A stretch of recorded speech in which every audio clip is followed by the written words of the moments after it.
కటిక దరిద్రం అనుభవించారు ఒకప్పుడు. ఎంత కటిక దరిద్రం అంటే అమ్మవారి పూజ చేశాక నైవేద్యం పెట్టడానికి ఇంట్లో అటుకులు కాదు, అటుకు కూడా లేదు, ఏమీ లేవు. ఒకరి దగ్గరికి వెళ్ళి ఆయన చెయ్యి చాపేవారు కాదు. అందుకని ఆయన మంచినీళ్లు తెచ్చి అక్కడ పెట్టి మంచినీళ్లు నైవేద్యం చేసేవారు అమ్మవారికి. అదే ఆయన తాగేవారు. కాబట్టి మంచినీళ్లు నైవేద్యం పెట్టేవారు.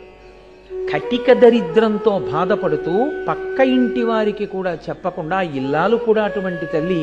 ఆయన 27 పర్యాయములు లలితా సహస్రనామ స్తోత్రంతో అమ్మవారిని పూజ చేసి కటిక దరిద్రంలో 27 పర్యాయములు మంచినీటిని లలితా అమ్మవారికి నైవేద్యం చేశారు. చేసి ఆయన ఇంకొకసారి లలితా సహస్రం చదవడానికి ఓపిక లేదు. అప్పటికే అన్నం తిని చాలా రోజులు అయిపోయింది.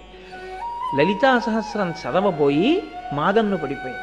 స్పృహ తప్పిపోతూ ఇంకా నోటి వెంట పలుకు పలకలేక, అప్పుడు కూడా గురువుగారి మాట మీదే నమ్మకం. గురువుగారు నాకు ఈ మంత్రం ఇచ్చారు, పరదేవత ఉన్నది అని చెప్పారు, నన్ను కాపాడుతుంది పరదేవత, ఆయన నమ్మకం అంతే. ఆయన సొమ్మసిల్లిపోయారు పూజామందిరంలో. పరదేవత నిజంగా వచ్చి కూర్చుని ఆయన తల ఎత్తి చేత్తో పట్టుకుని పాయసాన్నం తీసి ఆయన నోట్లో పెట్టి పసిబిడ్డకి తినిపించినట్లు తినిపించారు అంతే. ఇక రాఘవనారాయణ శాస్త్రి గారి జీవితంలో వెనక్కి తిరిగి చూడలేదు.